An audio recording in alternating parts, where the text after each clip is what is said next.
One of the great things about listening to these live question and answer videos is that very often someone will ask a question that you didn't even think to ask.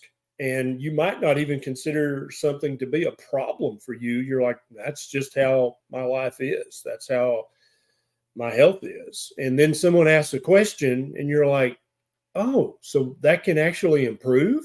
I did not know that. And that's why I love doing these live Q&As, because very often people have no clue that what they're suffering from is actually a suffering. They just think that's normal, that all people feel that way.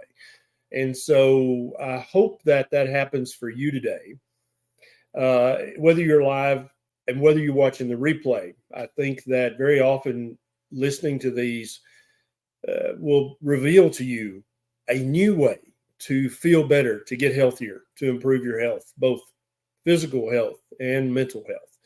So I'm going to be hanging out for the next hour or so, answering questions from all comers. Everyone is welcome to ask questions, regardless of what diet you're currently eating. I will entertain and answer your questions. Only if you are a turd will you get blocked. We have several moderators in the comments. Very often they'll reach out and answer obvious newcomer questions. So if you see somebody with a blue wrench answer your question, they are PhD certified coaches and they know what they're talking about. All right, let's see what's going on here with you guys today. Jenny K, my husband has hyperthyroidism. He's on 20 milligrams of methimazole. Since it's been about 9 months, the doctor said he should have it killed off. He is worried about the side effects of completely losing it. And there are side effects, and this is not a non-problem. So your husband now has to be vigilant for the rest of his life about taking thyroid replacement hormone. And is he getting enough thyroid replacement hormone, or is he taking too much? This will be something that he now has to add to his to-do list to check on for the rest of his life. And it's not ideal, but if you get your thyroid replacement hormone optimized and keep it optimized, this can be okay. This can be fine.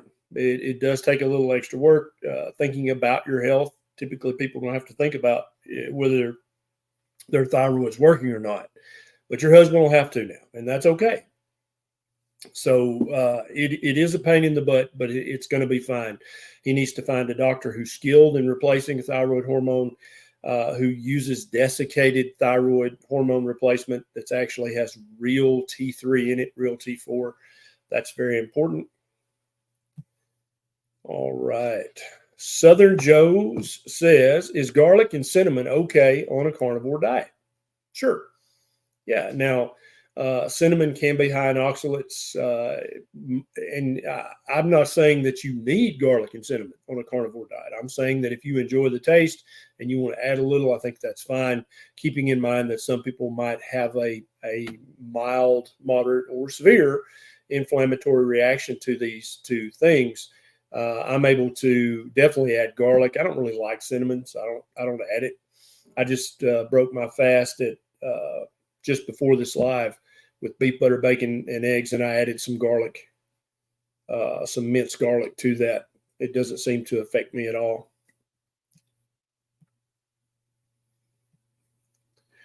Yeah, Coach Marsha is one of our PhD coaches. She said, if you're part of the PhD community, let's see your bacon emojis. I'm afraid they're going to take the bacon emoji away, so you guys use it as much as you can.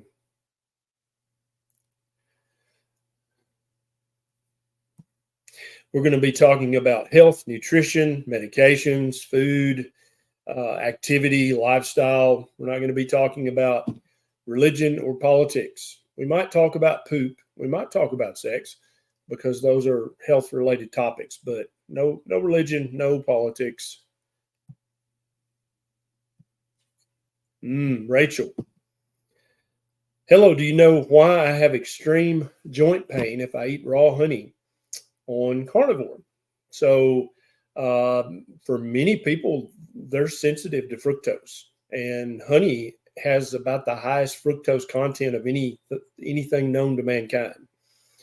And you're not the first person who's told me that when they try to eat honey, even raw honey, even organic, non-GMO raw honey, even honey they collected out of their own beehives in the backyard, that it causes either joint pain or skin issues. I've heard this from more than one person now.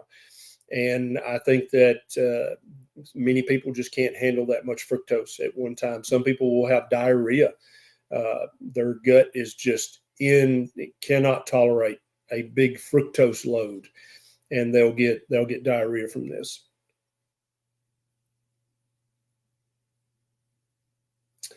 I have read the book about iodine that was written by Dr. Brownstein. I think I have a copy of the Iodine Crisis, and I've read through it, kind of skimmed through it, but I don't think that's the one that I read completely. Joanna's got the bacon emojis out. Here's Brian watching from Phoenix, Arizona. Where are you watching this from? What city, what state, what country? Tell me in the comments. Jimmy is happy that he finally caught me live. I'm happy you're here, Jimmy. If any of you guys have a friend or a family member who needs to improve their metabolic health, share this video with them. Click the share button and share it on your favorite social media. I just interviewed Casey Means. She's a head and neck surgeon, classically trained, and she's basically turned completely away from traditional medicine. And many doctors are doing this. I just had somebody the other day said, why don't you practice full time anymore? And the short answer is because by doing the things that I do, just like this, I'm able to improve the health of 1,060 people. Whereas if I were just seeing patients full time in a clinic, I'd be able to help 30 people, 25 people, depending on how much time I spent with each person. I'd be able to help somewhere between 20 and 40 people a day. Why would I want to limit the good I can do? And more doctors are going, I'm not having any effect at all in this clinic from 9 to 5. I'm not really saving anybody. I'm not really improving anybody's health. I'm keeping the big pharma companies in business. I'm keeping the diagnostic imaging center in business, the local hospital in business. I'm keeping all these people. They're making plenty of money. But as far as my patients go, the people that I swore an oath to take care of and to defend, I'm not really helping them much. A lot of doctors are feeling very disenchanted with the dream of being a doctor, but doing what I'm doing now. And I still have a few people that I see. I have a small part-time practice. About 500 people I'll take care of if they need something. But I spend the majority of my time reaching out to the masses, reaching out to people who've never heard about any such thing as a proper human diet. Because that's where I can do the most good. That's where I can literally take somebody who thought, oh, I'm eating pretty good diet. I've just got, my diabetes is well managed. My fatty liver's not too severe. My blood pressure is not, dangerously high. I'm able to reach that person and go, dude, even if they live in Arizona, even if they live in Sweden, I'm able to reach that person and say, hey, Bubba, no, that's not good at all. That's actually bad. The American Diabetes Association, they had a new tweet on Twitter X today. This lady named Mary, not sure if that was a real name, and she was bragging on a recent seminar that the ADA had given, and she was so proud of all that she had learned. And the main takeaway message that she had learned from this American Diabetes Association conference or webinar was that the cheese that she was eating was very high in salt. And I retweeted that and I said, so Mary's A1C and fasting insulin are normal now? Of course, I didn't get a reply from the American Diabetes Association because they're too busy cashing all the checks from Pfizer and Merck and Eli Lilly and Kellogg's and Kraft Heinz and Mondelez. It's a full-time job for them cashing donation checks. Didn't hear back from them.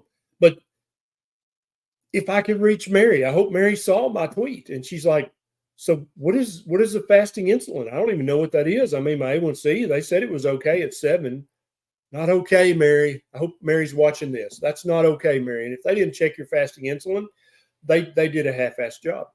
Did they even mention that in the webinar, Mary? Probably not.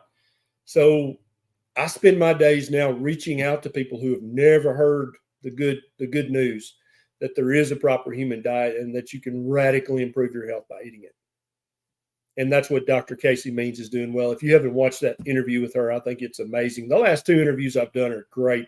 Dr. Casey Means, and then I had Dr. Mark Cucuzella on, and we talked about keto and carnivore for poor folks, because he and I both used to be poor folks, and we know how to eat when you're poor. I lived on tuna fish and vegol, which is like a combination of carrots and peas and beans and corn or something. I didn't know better back then. But I would mix a can of tomato soup, a can of vegol, and a can of tuna fish. I called it TNT soup. And I lived on that. But there are so many people out there. I mean, even that's better than what the average person eats. They have breakfast cereal for breakfast. They have more highly processed crap. Maybe they have some Nutri-Grain bars for lunch, because that's cheap and easy. And then for dinner, they have some kind of pre-made Weight Watchers dinner or some bullshit like that. And they think they're eating marginally healthy, and they're literally destroying their health. So yeah, those are great interviews. Joey says, do you think mammograms are necessary? And this is a very good question, because there is absolutely a lot of disagreement in the medical community about this. First of all, I'm assuming Joey means, do you think that mammograms are necessary for primary detection? So that would be Joy just turned 40 or 45 years of age, and her doctor said, hey, it's time to do your mammogram. Joy doesn't have any symptoms. She doesn't really have any family history or anything like that. It's just time to do her mammogram. There's a lot of contention about this. I used to be a huge proponent of doing all of the cancer screening tests. The minute that you're eligible, the minute that your health insurance would cover it. I'm not so sure anymore. I'm not so sure, but we'll talk about mammograms for a second. So Joey goes and gets her first screening mammogram, meaning there's no symptoms, nothing. She's just going because she meets the age criteria. Got a letter from her insurance company saying, hey, it's time for your annual or your semi-annual screening exam, your mammogram. So she goes, she has it. And you got to understand all the human nature that's going on here. First of all, when the radiologist reads the report or dictates the report, they don't want to get sued. And so if there's anything the least bit abnormal on Joy's mammogram, they're going to make a notation of that. They're going to dictate that. And then that report goes to Joy's primary care doctor, who will read that. Now, Joy's primary care doctor also doesn't want to get sued. And he or she notices the radiologist mentioned this possible abnormality and recommends further follow-up. We need to do a repeat mammogram, or we need to do magnified mammogram. We need to do an MRI. We need to do a needle biopsy. We need to do something extra. And so primary care calls Joy and says, come on in, we got to talk to you about your mammogram. Now Joy's worried like, oh my God, I've got breast cancer. That's it. And so for the week, she's waiting for that appointment. She's convinced she's got breast cancer. She goes in and they're like, no, it doesn't look like breast cancer, but it's not normal. We need to do some extra views, or we need to do this or that or the other. And so they make that appointment. And so Joy goes to do that. And again, same human nature applies. They call and they're like, well, we can't tell for sure. We probably need to do an MRI, or we need to do a needle biopsy. So again, Joey gets the call from primary care. Come on back in. We got to talk about your results. And now again, that's it. I got breast cancer. So she waits a week, goes back in. They're like, no, it doesn't look like cancer, but we're not sure. We need to make sure. We need to order this extra thing. And so what happened with Joy was she wound up going through 2 or 3 months of high cortisol because she's worried to death she's got cancer, only to find out, no, it's nothing. It's nothing. We did a needle biopsy. We did the MRI. And it's nothing. But we want to watch it closely. So instead of coming back in a year or two for a mammogram, we want you to come back in 6 months. So she schedules that. Do you see how And so Joy's mammogram was always normal. It was normal the whole time. And there was never anything abnormal. Just possibly, maybe. And we don't know about this one area. We're not sure. Her life is now consumed with chasing this not normal mammogram. It wasn't abnormal. It was just not normal. Two different things. That's one path this could go. Now, another path it could go is, she has the needle biopsy and she gets a breast infection from that. It's rare, but it can happen. Or they wind up saying, this is close enough to cancer. We think you probably need to have a lumpectomy just to take this part out. Now she's going to have surgery. And nobody said, yes, this is cancer. That's the kind of thing. And so that's why I'm currently revamping my beliefs and recommendations about all the screening stuff for breast cancer, for colon cancer, for prostate cancer, all these things. Now, if you've got symptoms that are worrying your doctor, yeah, you need to have a mammogram or a colonoscopy or your prostate biopsy. If you've got symptoms, you've got a strong family history and then a few symptoms that are kind of worrisome, yeah, you need to get that done. Then it's no longer a screening mammogram. Then it's a diagnostic mammogram because you've got enough risk factors that they need to really get in there and dig around and see what's going on. But the screening mammogram, I'm not sure if I agree with the current recommendations. Good question. Wyatt says, I'm curious about mushrooms. Are we allowed to eat mushrooms with butter? Well, Wyatt, I'm not your daddy. You do whatever you want, as Nisha says. Some people can eat mushrooms just fine. I can eat them just fine. I know my buddy, Dr. Sean Baker, every now and then he'll have a few mushrooms. They don't seem to be inflammatory. But I also have friends that if they eat mushrooms, they're going to immediately have gut inflammation, joint inflammation, skin inflammation, or a worsening of their mental health. Okay. Mushrooms can have vitamin D. That's true. They can have this little nutrient or that little nutrient. They can be high in oxalates. It just depends. It depends on the person. And so what I would say is don't eat mushrooms for 90 days and then add mushrooms back into your diet while you're eating a good, strict diet and see if you notice any difference in the way you feel. That would be my advice. All right. Southern Joe's. And we already got that one. Hey, Holly Crazy. Good to see you, lady. Amy, BP high all of a sudden, Ketovore since May. So there's multiple reasons why your blood pressure could be high, including you being worried about your blood pressure and rechecking it all the time. I've got a video on my YouTube channel about how to check your blood pressure properly. And 9 times out of 10, your doctor's office is not doing it properly. They're screwing up at least one, if not more, of the things. The way blood pressure research was conducted, there's a very specific way you are to check it. And there is a list of things that you are absolutely not to do while checking a blood pressure. There's a list of things that you are to do while checking a blood pressure. And the average doctor's office does not get this right. So watch my video about how to check your blood pressure properly. And then next time you go to your doctor, see if you can count how many things they do wrong or how many right things they forget to do. And then you can help them remember how to check a blood pressure properly. Zuki, I used to suffer from swelling in my feet and inflammation. It's all went away by eating carnivore. I can't thank you more than enough. God bless you. Thank you so much for sharing that, Zuki. We get comments like this all the time in our private group, all the time on social media. Like I said earlier, I don't know Zuki. We've never met.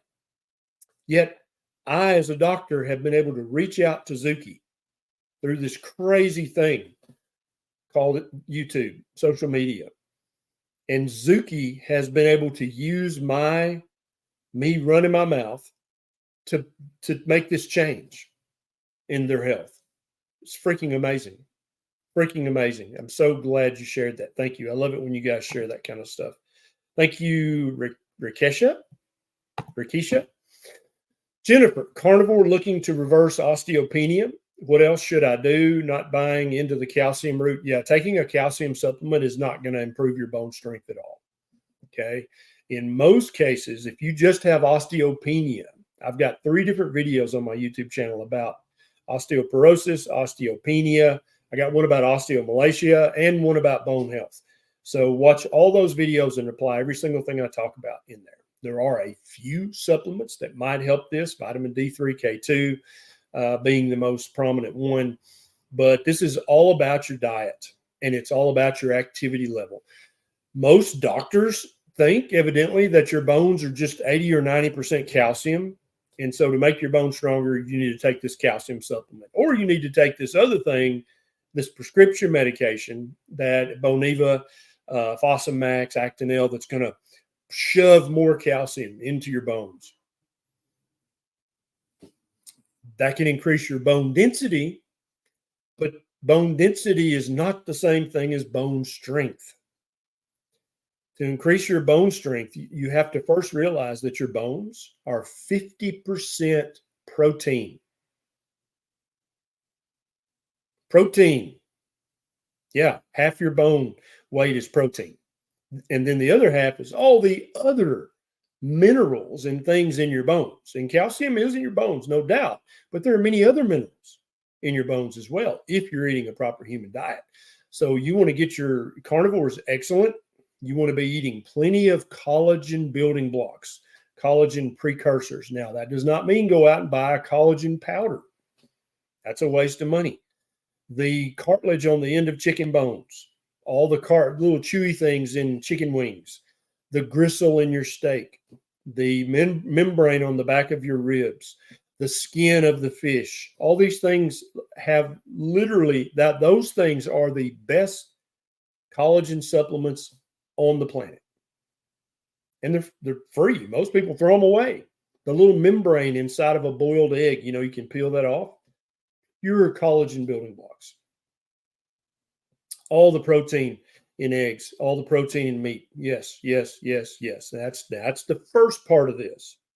Now the second part is you have to stress your bones to tell your bones that you want them to get stronger.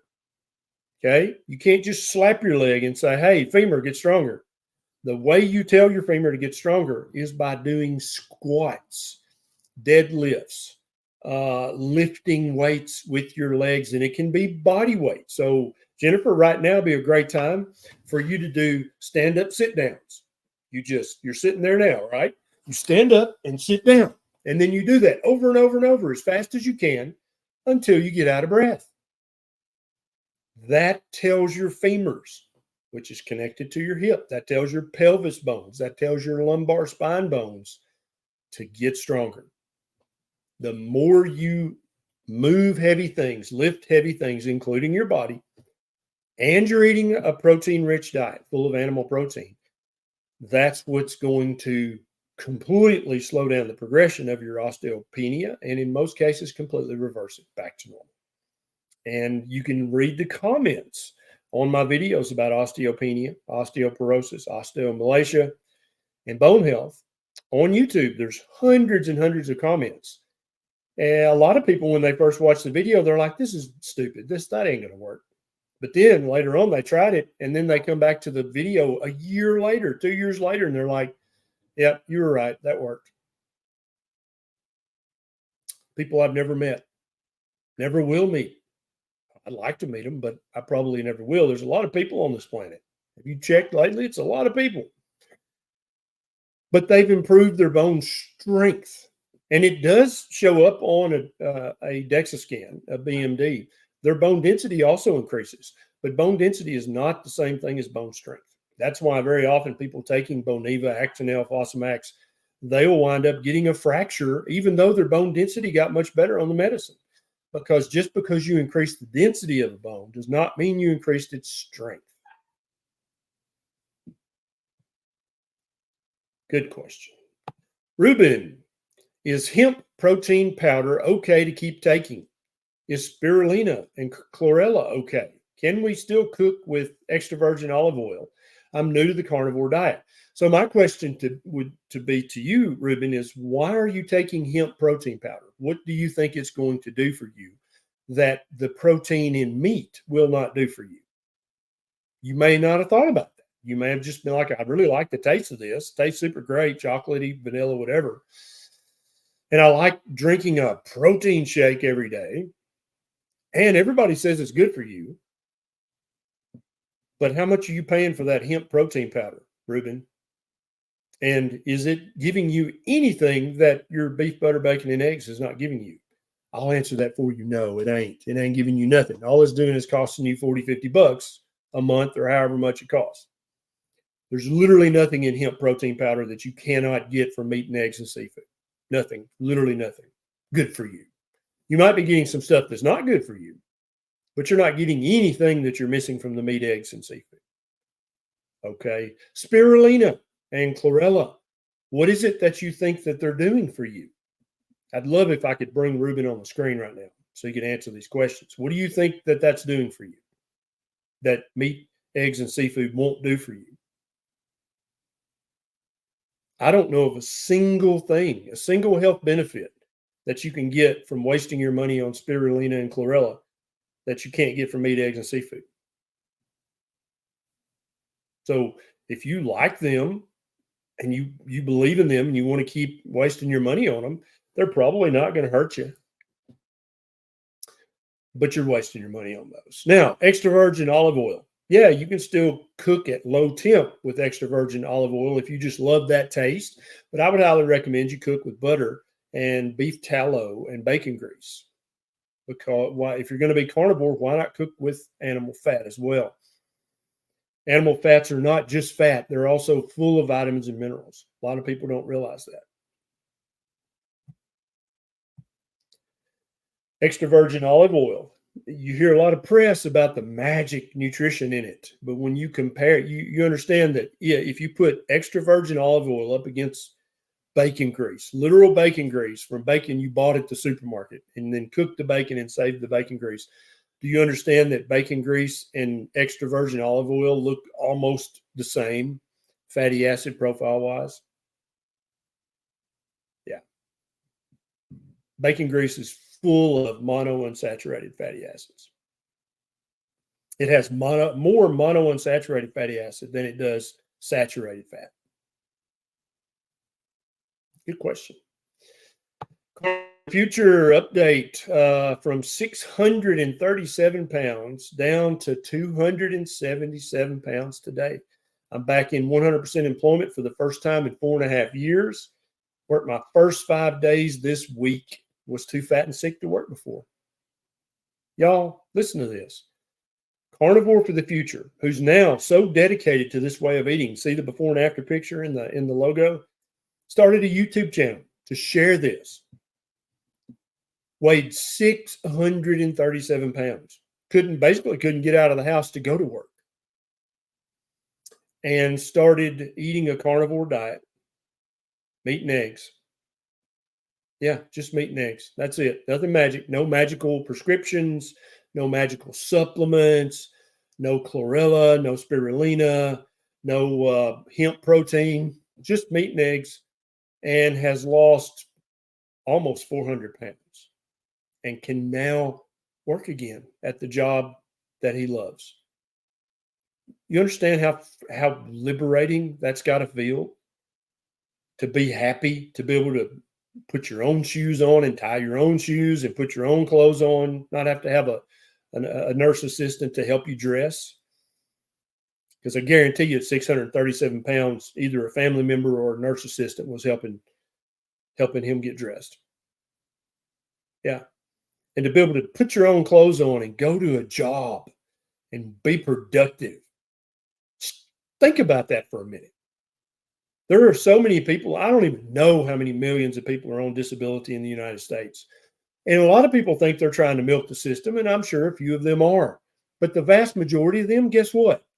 They would love to feel like going to work and doing a job.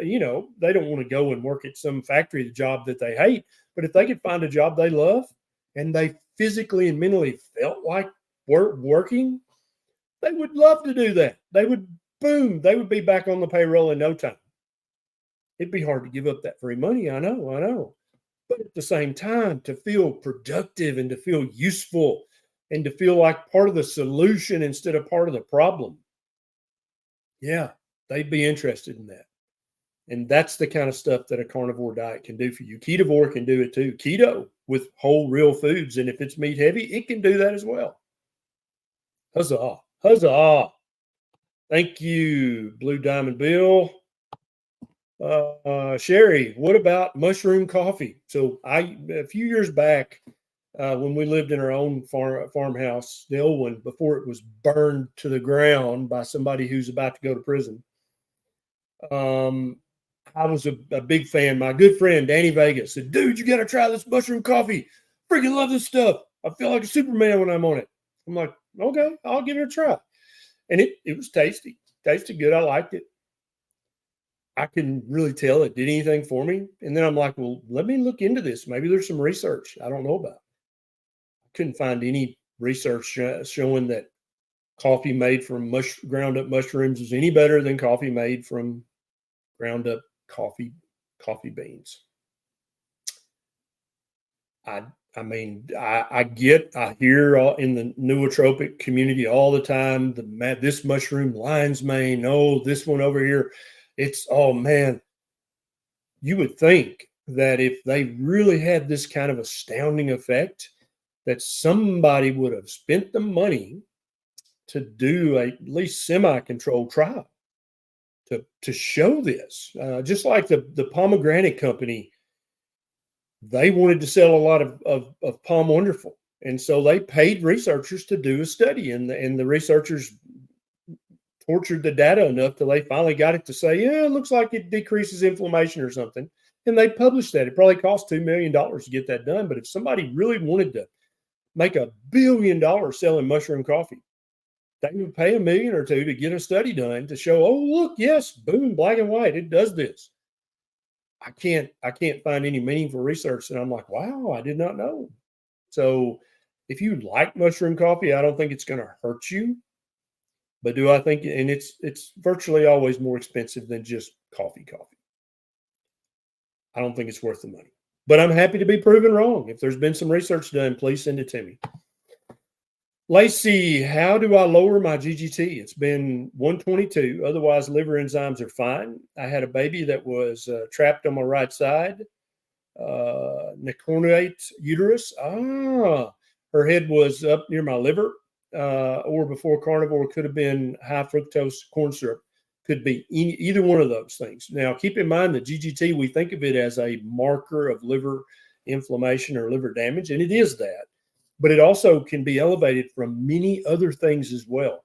I'm not a big fan of Wikipedia when it comes to reading about political topics, but they're typically fairly reliable when it comes to medical topics, not nutrition topics either. But you can look up the GGT entry in Wikipedia, and you can see all the different things that can make your GGT go up. Could have been either one of these or both or something else. As you get more and more months between you and the delivery, and more months between you and the high fructose corn syrup, you're going to be rechecking that GGT every 2 to 6 months, and you're going to notice it's steadily coming down. If it doesn't come down as you're eating a proper human diet, then more investigation needs to be performed because something else is going on. Lynn, my hubby, is 57, slim and fit. He has a double inguinal hernia requiring surgery. He doesn't want standard of care plastic mesh implant. Any effective alternative materials? Not that I'm aware of. Because here's the thing with inguinal hernia repair. When you lay down for surgery to get your hernia repaired, you never want that hernia to come back. Right? That's the goal, is to get rid of it. But also, I don't want the damn thing to ever come back. The mesh and the mesh they use now is not the same mesh that they used to use in the past. It is not the mesh that you've heard all of the class action lawsuits about. That mesh has been taken off the market. The mesh that they use now has far fewer complications. And it is the method that's going to give you the highest chance of this hernia never coming back. And I know he's worried about it. He probably read a few internet articles, but more than likely those articles were about the old mesh that's been either sued out of existence or just taken off the market because they don't want to get sued out of existence. The mesh that they use now is less bad. Now, it is foreign body that they're putting in your body permanently. Yes, some people's bodies kind of want to reject that. Most don't. Most don't have any problem with it. I had an umbilical hernia repaired back when I was fat years ago, and they used the mesh because I'd never wanted it to come back. And the surgeon actually said, now, if you want me to do it without the mesh, I can, but the risk of it coming back are higher. And she said, I use this mesh in hundreds and hundreds and hundreds of hernia repairs, and I've never had a single person have a problem. But I'll do it without the mesh if you want me to. And even I had a small umbilical hernia, and it was a pain in the ass. I freaking hated that thing. Every time I played with the kids, I would get hit in the hernia every single time. Thumped in the hernia, head butted in the hernia, kicked in the hernia. And it was just constant. Every time I had coughed or sneezed, I would hold it because I didn't want it to keep coming out further and further. Just a pain in the butt. So I said, yeah, use the mesh. And I haven't had, that's been, God, more than 10 years ago. It's still gone. Don't have any problem with it. Never had the least bit of problem with the mesh. So I would say, talk to your surgeon about it. Ask them about which kind of mesh they use. And if they're like, oh, no, I use the new mesh, then get the mesh because you don't want that to ever come back. Miss Nosfianer. Hey, doc, 36-year-old male. I'm sorry. Went carnivore 4 months ago and dropped from 315 pounds down to 211 pounds. Feeling great, but should I be concerned with such fast weight loss? And this is a great question. I get this question often. You might be surprised at my answer. If you're taking a prescription medication to lose weight, then you can lose weight in an unhealthy speed. You can lose weight too quickly. If you're smoking crack or crystal meth, you can lose weight too fast to where it can be a problem. But if what you're doing is you're losing weight by eating meat and eggs, which humans have eaten since the beginning of the species, and the way you're losing weight is you've eliminated all the highly processed sugar and grains and vegetable seed oils and carbohydrates. No, your body's just getting rid of all that unnecessary, unhealthy fat. There's nothing unhealthy about that. If you're losing the weight by eating a healthy, proper human diet, no, don't worry about the speed. But now, if you're taking some of the prescription medication, pills or injections, yeah, you can definitely lose weight so fast and lose lean muscle mass and lose bone strength and lose the strength of your fascia. Very important thing that doesn't get talked about as much as it should, to the point where you can have injuries. You can have weakness because you've lost so much muscle mass. But that doesn't happen when you're eating a proper human diet. Artemis, my dad is 67 years old, is in end-stage heart failure, cardiac index of 1.5. Doctor gave him 6 to 12 months to live. He's a carb addict. Is it worth for him to switch to Ketovore, or just let him enjoy what time he has left? That is an excellent question. Artemis loves his dad very much and wants to save his dad's life. Here's my answer, Artemis. Is your dad interested? Your dad's 67. That's way too young to be dying. But it's his life. It's his death. Have you talked to him about keto or ketovore or carnivore? If you have and he's like, and he's not really interested, just forget it. Just love your dad. Tell him you love him every day. Show him you love him every day.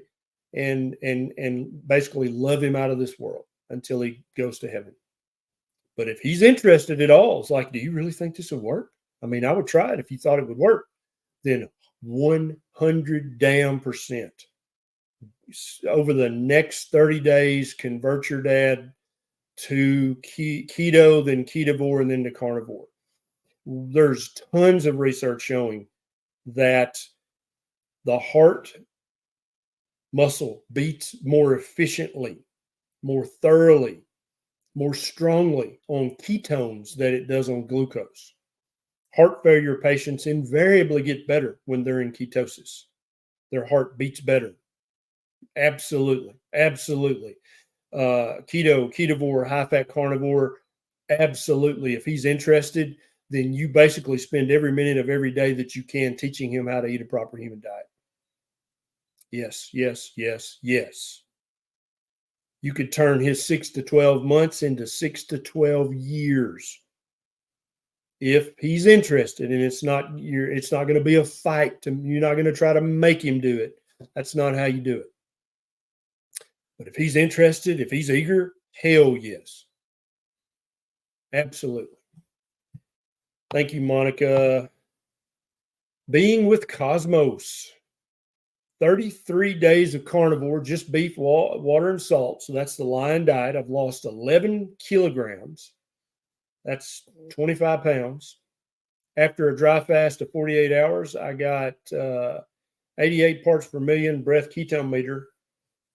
I was always on the 20 to 40 part per million. Yeah. And so, dry fasting is the ultimate fast. There's no danger in any of you guys doing a 24-hour dry fast. Now, if you're going to dry fast longer than 24 hours, you need to be doing some reading and some research and probably talking to your doctor, just not because I think it's dangerous, but because it sounds so dangerous. But any of you guys can do a 24-hour dry fast. That means you don't eat for 24 hours, but you also don't drink anything for 24 hours. Perfectly safe. And yes, it's going to get you in a much deeper ketosis. And you'll be making metabolic water. What's that? Look it up. You'll be surprised. Hey, Becky Berry. You want to come say hi to everybody? You doing your interview that you didn't. You snuck up on me. Oh, Becky Berry. What do you got there? What's that thing? Chameleon. Can you make his tongue stick out? Okay. Here, I'll hold him and you make his tongue. Watch this. Oh, he's not. Is he off? Oh, okay. Watch his tongue. Watch closely.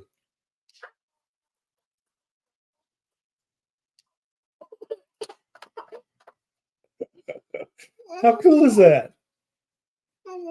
You like it? Go play with your chameleon. Oops. You got it? Yeah, I got it. All right. Good deal. Good deal.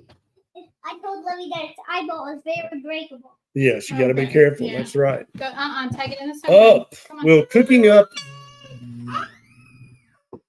What happened? Do you want to see Daddy? You want to see Daddy?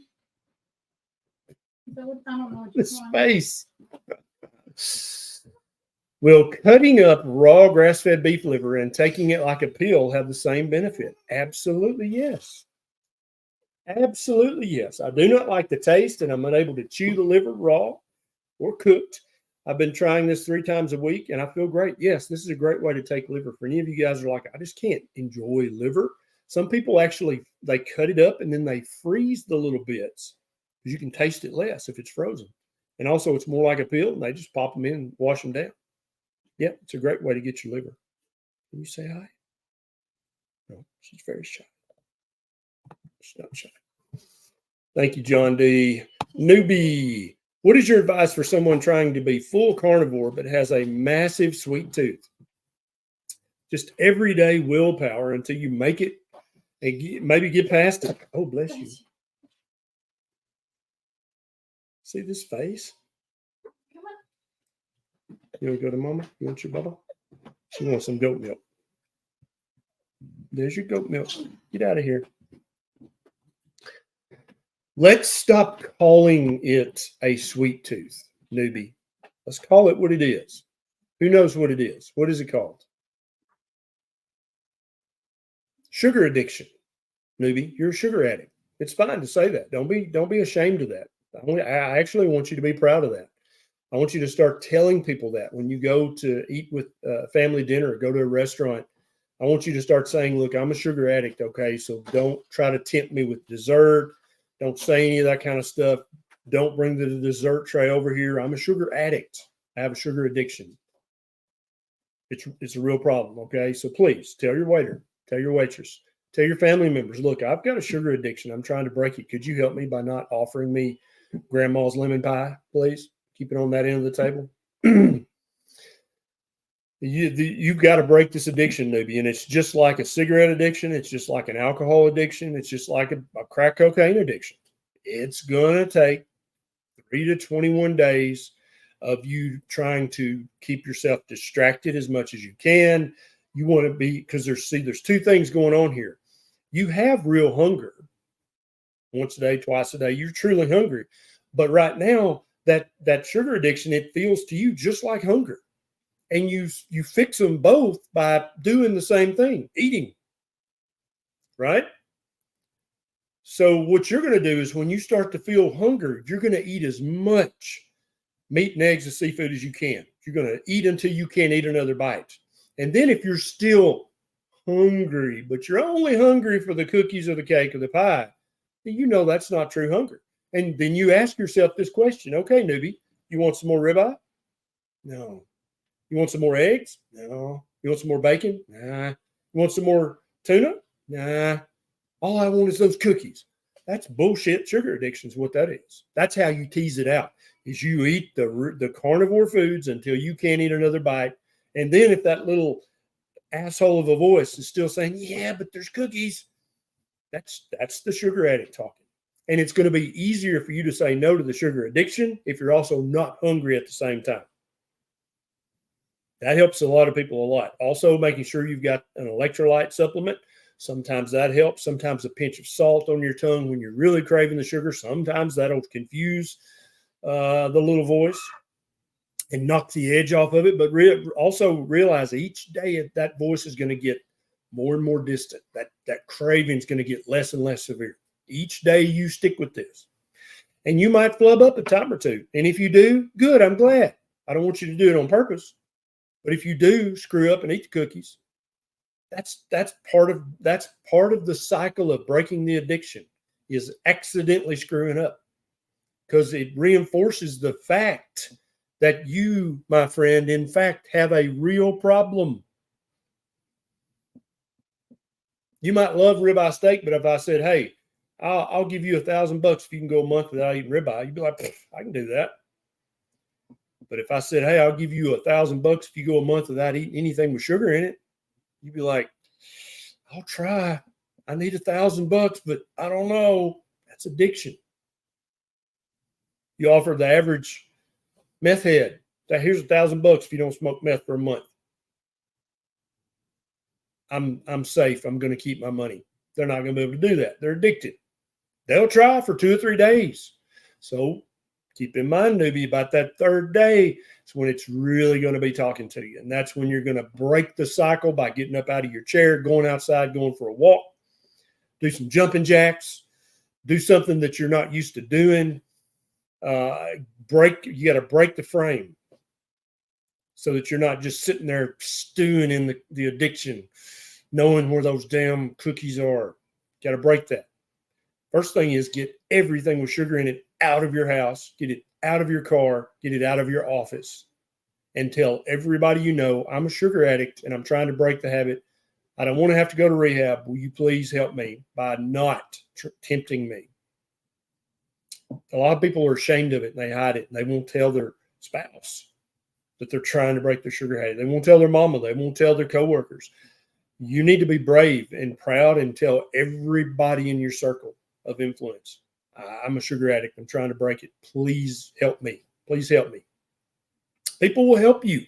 They're not going to make fun of you much. I'm sure there's that one turd at work who might crack a joke. So what? Who cares? Because if that turd brings in that chocolate cake, everybody else in the office that you've told that you're trying to break your sugar addiction, they're going to start throwing stuff at him and they're going to run him out of there because they're trying to help you. Most people want to help. They just need to know what you need. That makes sense? Layla, I am a carnivore 2 years. Have been a caffeine addict, consuming 1,000+ milligrams daily. Quit, and last 4 days, severe nausea, followed by severe headache. will plant-based caffeine-free tea be okay until withdrawal is over? Yeah, you can use decaffeinated coffee. It's not 100% caffeine free. Typically they're 90, 98, 99% caffeine free. You can sip that. You can sip uncaffeinated, any kind of herbal tea. Make sure it doesn't have any sweeteners in it. You can sip on hot bone broth. A lot of people, that helps them.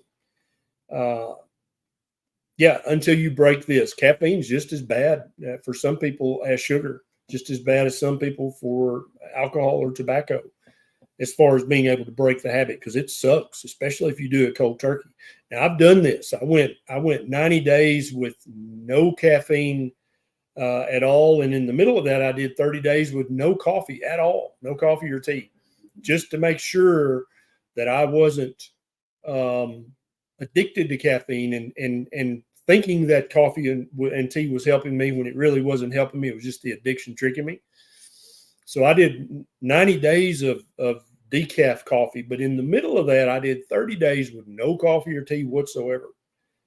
I couldn't tell my productivity was any better. I couldn't tell my brain clarity, anything. I couldn't tell anything was better. So I started the coffee back. And when I did that, I couldn't tell that anything got worse. I actually felt like I was able to focus better. I have ADHD. Maybe the caffeine's helping that a little.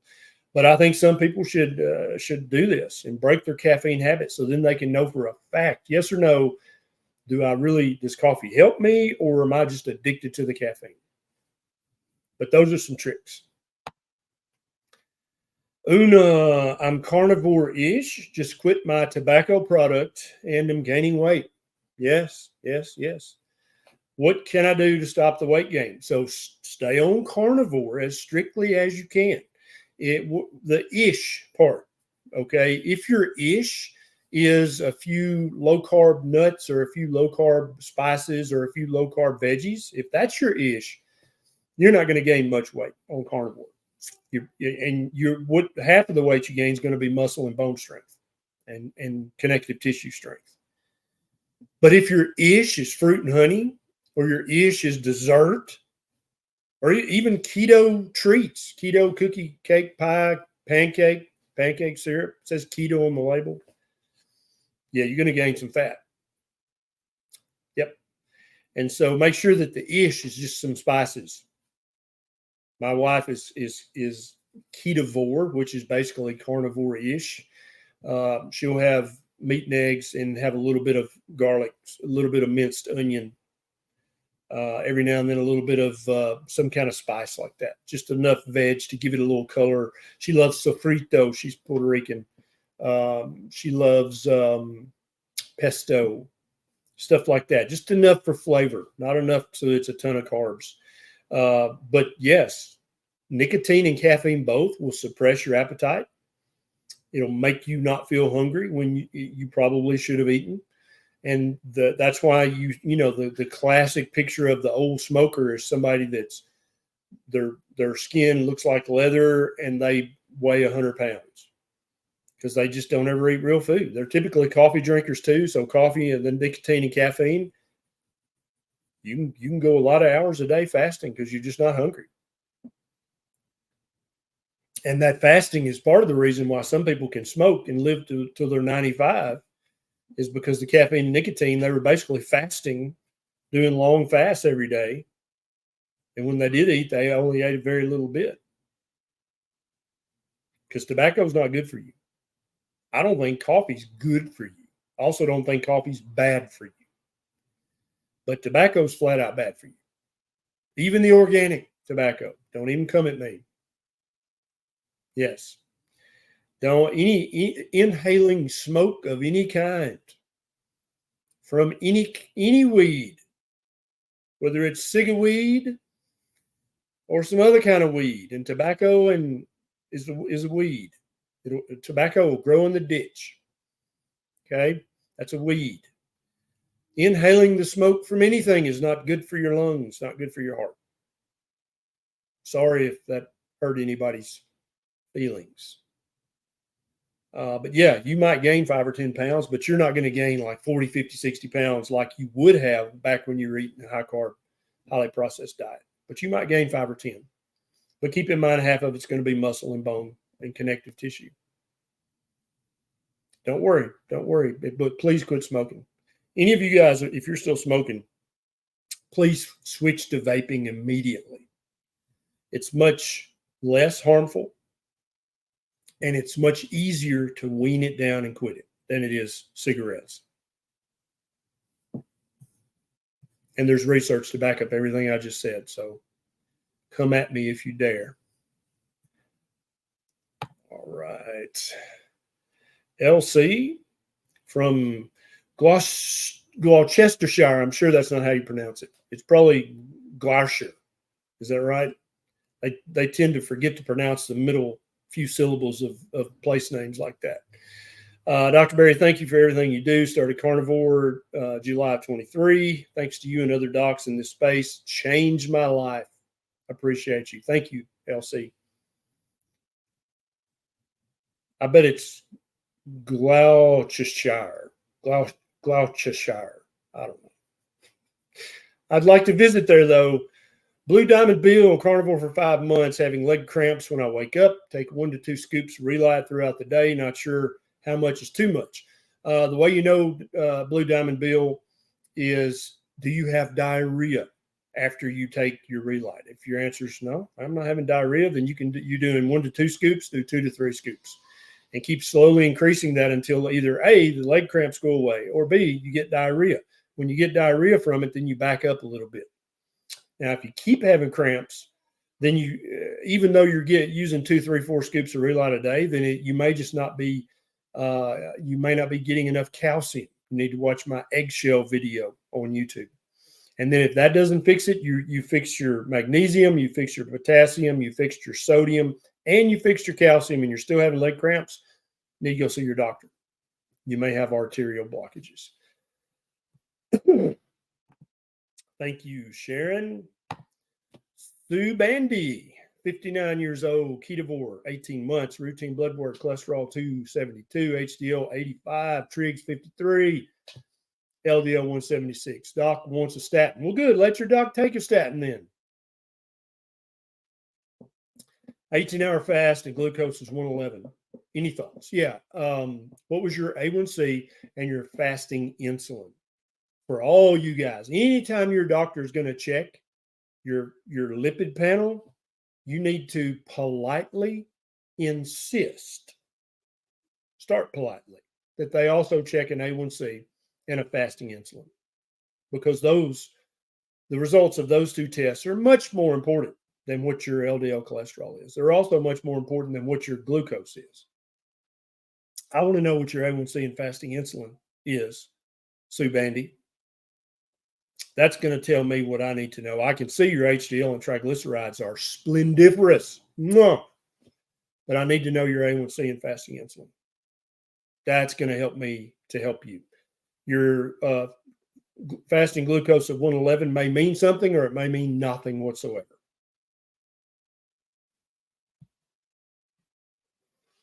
If you're a member of the private group, so you can actually post when you get the results of your A1C and fasting insulin, and one of our coaches will help you with that. A True Thinker. Hey, Dr. Berry, 11 months in broken carnivore. I'm guessing that's carnivore-ish, mess up here and there, but not drastically. Feeling great. Keep up your vids. Thank you. Excellent. I love it. Even going carnivore-ish is going to improve the health for most people. If you did not get your question answered during this live, this is how you get your question answered. You join our community. We've got thousands of people in there. We've got 10 different primal health coaches who are certified primal health coaches, and they're also check marked by Nisha and I as proper human diet coaches. And they will help you find your answers. We do additional live Q&As just like this several times a week in there. Our coaches go live and do Q&As, do check-ins. We have challenges. We have book clubs. There's so much going on in the private group. And I promise you, we got people in the private group from all over the world. So no matter where you live, when you join, I want the first post you make in the main chat to say, hey, my name's whatever, and I live in whatever city and state and country. Guarantee you're going to find somebody who lives not more than 2 hours from you, that you could actually meet up in real life for some steak and broccoli, or for just some steak, or for a keto coffee. So give it a shot. You can join for as little as $5 a month. And we will get you answers to your questions. Even if we never meet in real life, we're going to improve your health, your physical health and your mental health, because that's what I do. That's what I'll spend the rest of my life doing, is helping